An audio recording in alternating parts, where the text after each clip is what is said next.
Él es psicólogo y sociólogo, profesor de 8 universidades y asesor de Naciones Unidas. Una charla muy interesante, así que vamos a estar hablando con él. Por favor, un gran aplauso para Nahum Klicksberg.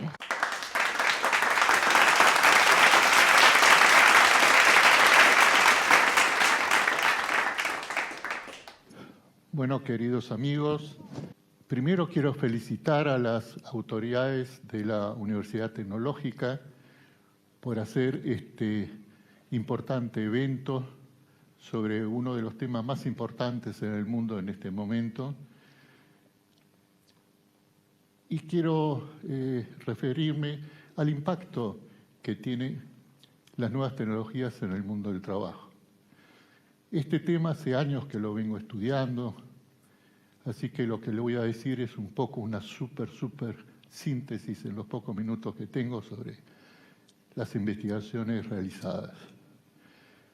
Para hablar sobre este tema, primero tenemos que mencionar como referencia que en el 2013 la Universidad de Oxford dio un informe que alarmó al mundo.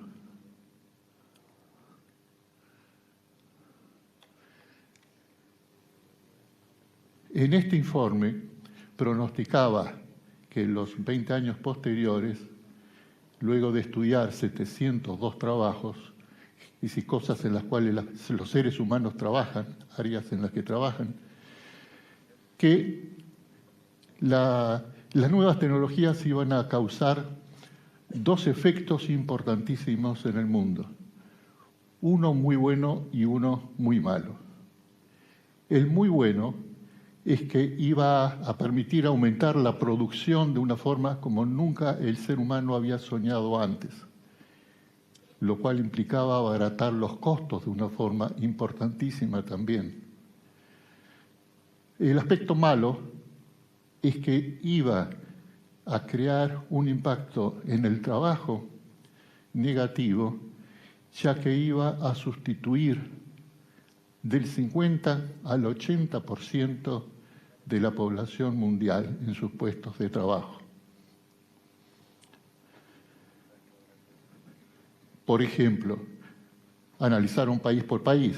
Dijeron, en Estados Unidos iba a perder el trabajo el 47% de los trabajadores, en China el 77%, en India el 69%, en Argentina el 65%.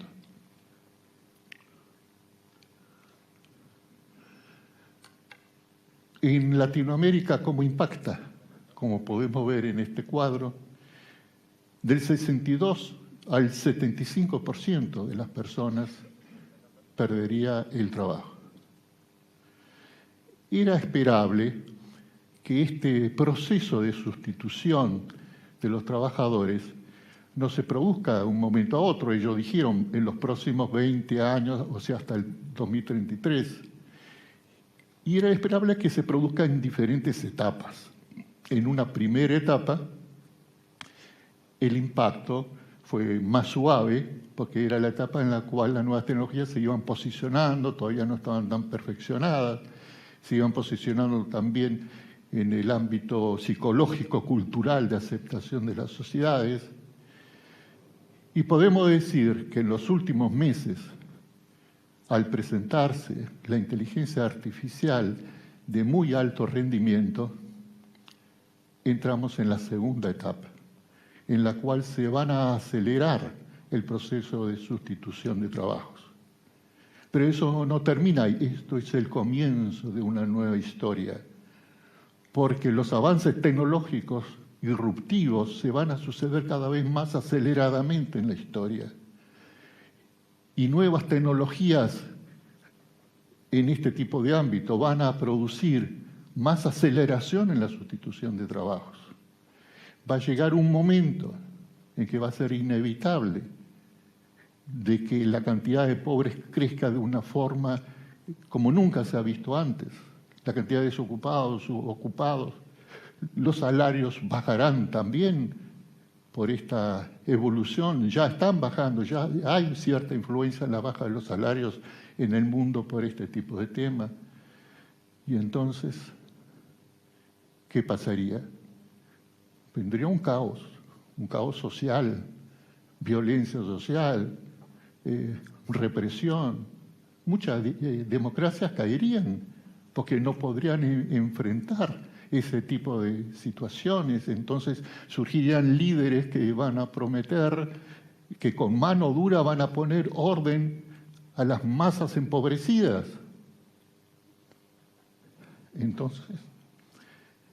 Entonces se preguntaron, bueno, ¿qué hacemos?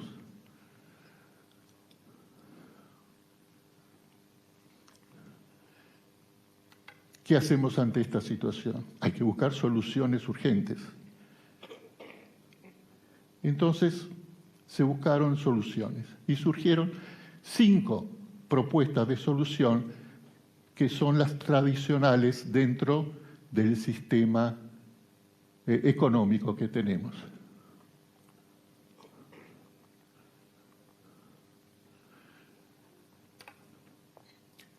Una solución, subsidiar a más desocupados en la medida en que aumente su número. La segunda, crear más programas focalizados de apoyo a los sectores más carenciados. 3, bajar los salarios.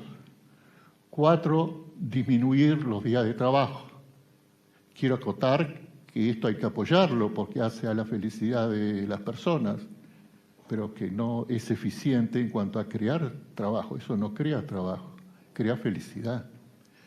5, confiar en que la dinámica del mercado genere nuevos trabajos remunerados.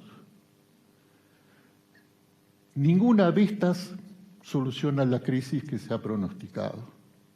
Cuando es tan masiva la desocupación como la que se espera y la pobreza, entonces estas que son soluciones en sociedades con menos nivel de crisis. Entonces son soluciones que funcionan, pero no ante esta situación, este escenario que estamos hablando. Voy a referirme un poco más. No puedo entrar en detalle en cada una de estas porque no me da el tiempo, pero voy así a hablar un poco sobre la quinta. Confiar en que la dinámica del mercado genere nuevos trabajos remunerados, que es la más frecuente. Ante la imposibilidad de dar respuestas más lógicas, más consistentes, más fundamentadas, la gente acude a la esperanza. Bueno, van a surgir muchos trabajos. ¿Cuáles? ¿Dónde? ¿Cómo? Van a surgir, en las otras revoluciones industriales surgieron, también van a surgir. Pero analizando más detenidamente esta supuesta respuesta de solución, propuesta de solución, no es así. Porque hay 3 factores. Un factor es que en los tiempos, la sustitución de trabajos por las nuevas tecnologías se está y se va a producir con una rapidez mucho más grande que la creación, el surgimiento de los nuevos trabajos. O sea, hay un problema de tiempo, desfasaje de tiempo. El segundo problema es la cantidad. La cantidad de trabajos que van a ser sustituidos no se ve por ningún lado que pueda surgir igual o más cantidad de trabajos nuevos. Pero como si eso fuese poco, el tercer problema es directamente insoluble. El tercer problema es los nuevos trabajos que van a surgir. ¿Quiénes los harán? ¿Quiénes los harán? Los harán los robots y la inteligencia artificial también, en la mayoría de los casos. Entonces esto como solución no va. Ante el perfeccionamiento constante de las nuevas tecnologías, los empresarios valorizarán cada vez más justamente las ventajas que tienen estas tecnologías para sustituir a los empleados. ¿Por qué? ¿Qué es lo que valorizarán? Que las tecnologías nuevas trabajan 24 horas por día, todos los días del mes, no faltan al trabajo, no llegan tarde, no van a comer ni al baño ni charlan en hora de trabajo, no hacen reclamos, no hacen huelgas, no piden aumento de salario, no tienen vacaciones ni feriados, no tienen aguinaldo, no se enferman, no se cansan, no se les paga horas extras y rápida y más económicamente son programables para hacer nuevas tareas, mientras que programar a un ser humano en nuevas tareas requiere tiempo de costosas capacitaciones.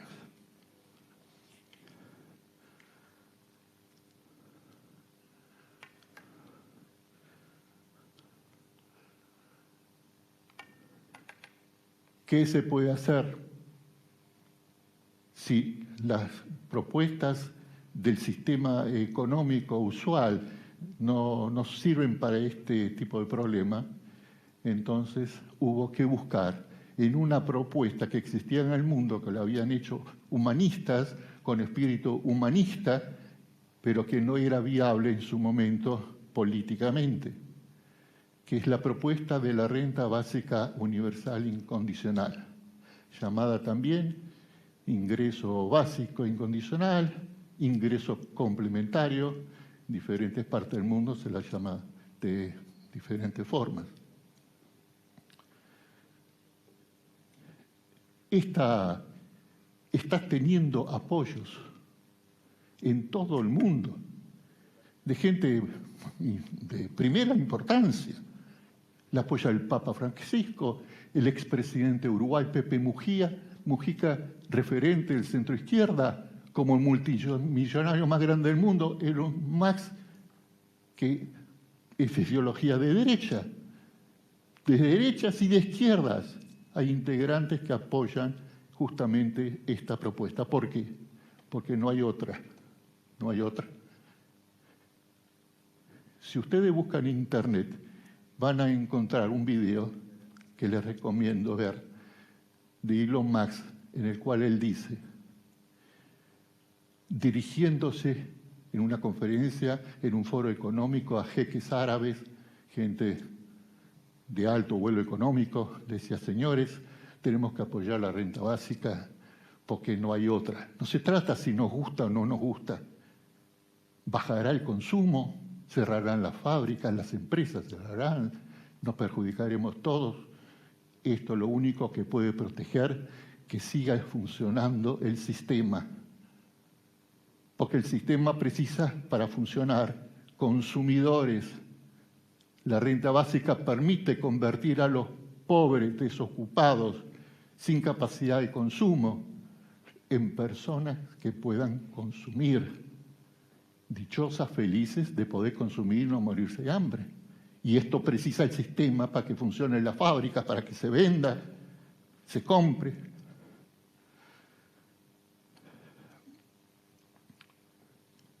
Los países y las personas que se atrasen en incorporar las nuevas tecnologías no van a poder competir en el mundo que se está abriendo. Por más que quieran competir bajando los salarios, cada vez vamos a bajar más los salarios para competir contra las máquinas, siempre van a perder.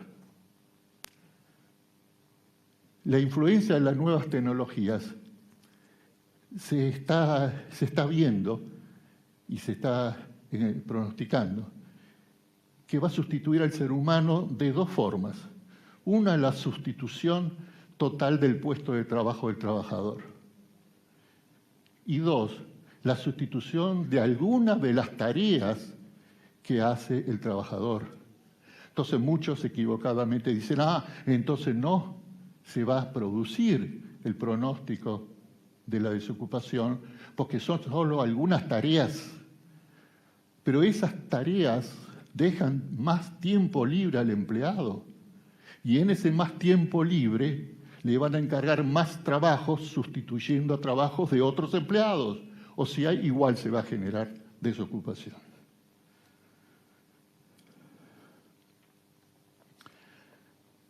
Ante esta situación, expertos de las Naciones Unidas y otros también confirman, sí, el caos social es un pronóstico realístico y algo tenemos que hacer, porque cuando comience también se van a ver perjudicadas las grandes empresas ya en sus comienzos, porque los accionistas, muchos accionistas ya están pensando ahora qué acciones comprar o no, en base a que en el futuro cercano, qué va a pasar con las posibilidades de las ventas, desarrollo comercial de esas empresas.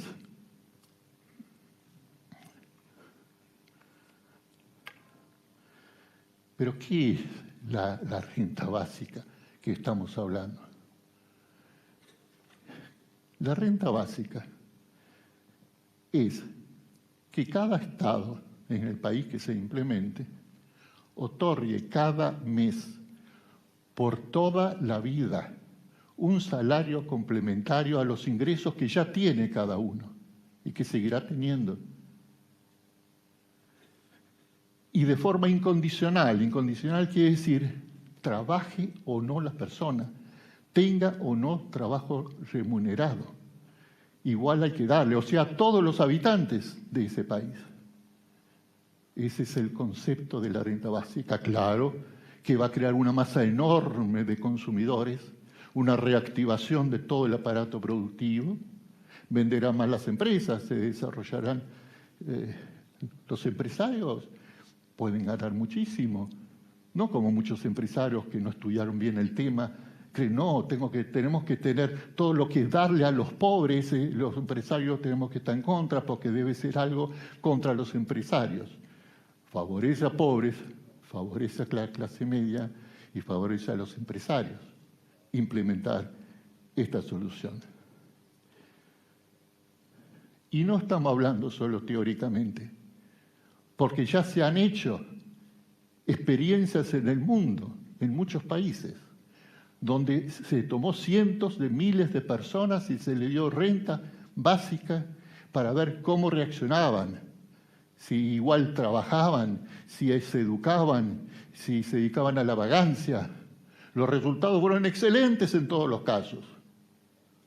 El ser humano, cuando tiene posibilidades de no estar sufriendo por la hambruna, no ser esclavo de un trabajo no deseado, libera su creatividad. No es que deja de trabajar, sigue trabajando y buscando, sea trabajos remunerados o trabajos no remunerados, que son todo lo que es trabajo, como el trabajo artístico, si a uno le gusta, es un aporte a la sociedad.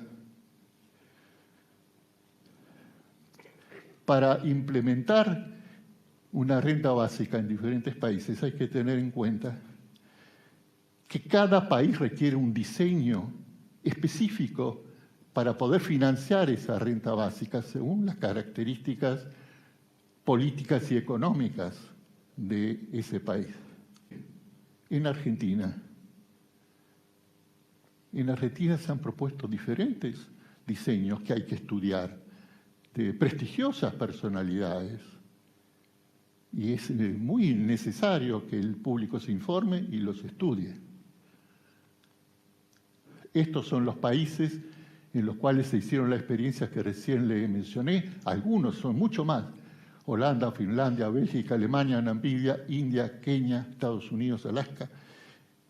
Son mucho más los países que se hicieron las experiencias. Puse estos acá en la lámina, que es la fuente de la Universidad Católica de Santa Fe. Puse solo esto para no poner todo lo que hay. Entonces, como le decía, el diseño para Argentina de esta renta es algo que hay que estudiar todos los diseños que se presenten. Quien les habla elaboró un diseño también de cómo financiar en Argentina esto, sin generar inflación y sin aumentar ni un impuesto. Entonces, ante esta situación, lo primero que surge, la primera pregunta lógica, pero ¿qué está diciendo usted? Con la crisis económica que tiene la Argentina, deuda, montones de pobres porque no hay para aumentar ni siquiera los jubilados, etcétera. Se está rascando por cada dólar donde se pueda. ¿Cómo es eso que se puede financiar en la Argentina sin aumentar ni un impuesto? El darle a todos los ciudadanos del país, todos los meses, un dinero complementario que les sirva para poder vivir. Bueno, la pregunta es válida y hay respuesta.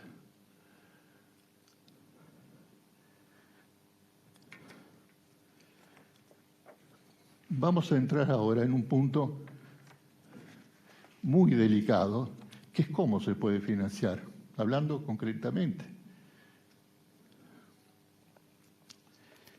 Entonces, como cada palabra de este texto que elaboré es muy importante, y no quiero que ustedes se pierdan ni una palabra, porque cada uno cumple una función en este texto, entonces voy a leer esta parte.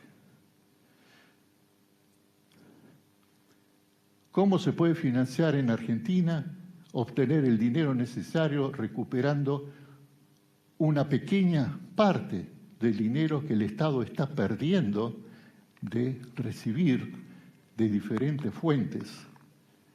A continuación mencionaré las principales 7. Dejarían suficiente dinero no solo para financiar este ingreso complementario, sino para financiar el desarrollo de la Argentina y sin contraer nuevas deudas, sin tener que pedirle a ningún ente extranjero que por favor nos preste unos dólares que después sabemos mágicamente desaparecen. Veamos estas fuentes. ¿Se entiende el concepto? Hay fuentes de dinero que el Estado puede obtener y no está obteniendo, lo está perdiendo de obtener, y de ahí, sin que le cueste un centavo, un dólar al presupuesto actual del Estado, obtener el dinero para la renta básica y desarrollar el país. Primera fuente de dinero. En base a los datos presentados en los fundamentos de un proyecto de ley aprobado el 12 de mayo del 2022 por 37 senadores y luego aprobado por 36 diputados de 2 comisiones de la Cámara de Diputados, se puede estimar que al 31 de diciembre del 2021 argentinos tenían en el extranjero 350.000 millones de dólares sin declarar, o sea, ilegales. Eso dijeron los senadores en su documento. Si le sumamos los bienes no declarados dentro del país, el total estimado podría ser de 700.000 millones de dólares sin declarar. Buena parte de ese dinero está en manos de 13.000 grandes fortunas. Son solo menos del 0,1% del total de la población argentina. Pero el problema es cómo detectarlo. Está bien, queremos cobrarles. Supongamos que el Estado toma la decisión política, sí queremos cobrarles. ¿Cómo detectarlo? Siempre ese fue un problema.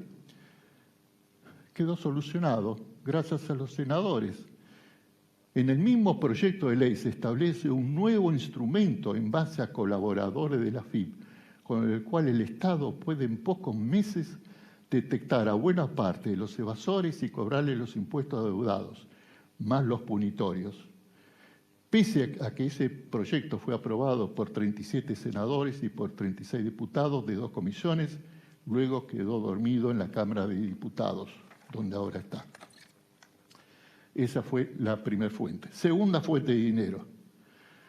Numerosas denuncias públicas de prestigiosas personalidades, como la reconocida académica y exdiputada Alcira Argumedo, han expresado que por falta de controles se estiman que cada año se produce contrabando de exportaciones, que sale sobre todo por el río Paraná. Ustedes habrán visto en los periódicos denuncias constantes sobre este contrabando por el río Paraná, que nadie controla, ocasionando un contrabando que estiman los denunciantes de 40.000 a 100.000 millones de dólares por año, dinero que deja de recibir el Estado. Dicen expertos en el tema que solo con pesar los camiones antes de dejar la carga en los barcos se evitaría la mayoría de ese contrabando. Tercer fuente de dinero. Cada año el Estado pierde miles de millones de dólares por ilegales subfacturaciones de exportaciones, operaciones ilegales muy fáciles de controlar para terminar con ellas. Cuarta fuente de dinero. También cada año pierden miles de millones de dólares por ilegales sobrefacturaciones de importaciones. Operaciones ilegales también muy fáciles de controlar para terminar con ellas. O sea, ilegales por todos lados, los que importan y los que exportan. Quinta fuente de dinero. El Estado perdió decenas de miles de millones de dólares y continuará perdiendo en juicios que le hacen empresas, sobre todo en el Tribunal del CIADI, que depende del Banco Mundial, donde Argentina pierde casi todos los juicios, pagando fortunas por ello, además de pagar fortunas a los abogados propios y de la otra parte. Parece que es un gran negocio para las empresas y para los abogados hacerle juicios al Estado argentino. Es el país con más juicios en el mundo en el CIADI. En el 2020 tenía pendientes 63 juicios. Le seguían España con 51, Venezuela con 48, Egipto con 34. Sexta fuente de dinero que se pierde. En base a denuncias realizadas, se puede estimar que por falta de adecuados controles el Estado pierde cada año miles de millones de dólares por dar dólares baratos a empresas que lo solicitan para pagar supuestas deudas que dicen tienen en el extranjero con otras empresas, que muchas veces no son ciertas o son exageradas en su monto real, o son deudas con filiales en el extranjero de la misma empresa, o sea que le saca dólares al Estado para pagarse a sí mismo una filial en Argentina con otra filial que tengan en Estados Unidos, Europa, etc. Séptima fuente de dinero. Argentina tiene el segundo depósito de litio más grande del mundo y de la mejor calidad para su extracción a bajo costo, porque hay distintas calidades según las dificultades para extracción. La Argentina es la mejor calidad del mundo.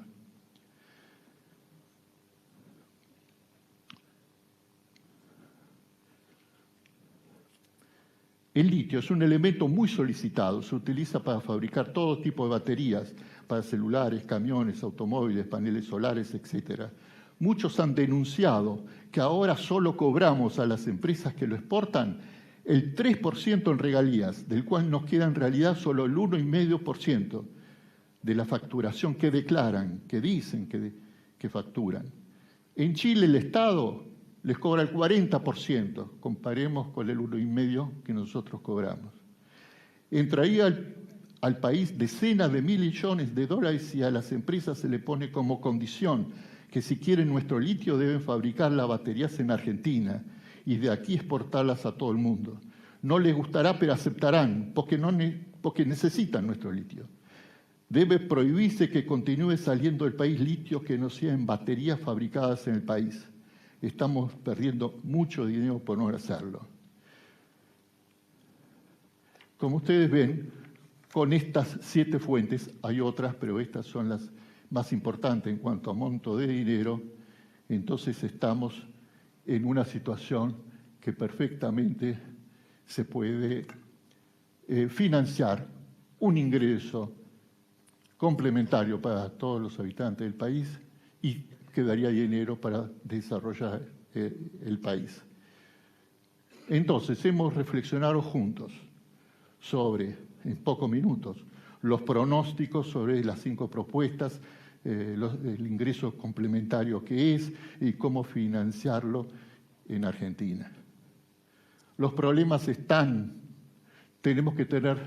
hay 2 actitudes posibles. Continuar lamentándonos y llorando por lo mal que están las cosas en el país y en el mundo, o buscar el camino para encontrar nuevas soluciones como la renta básica, el ingreso complementario.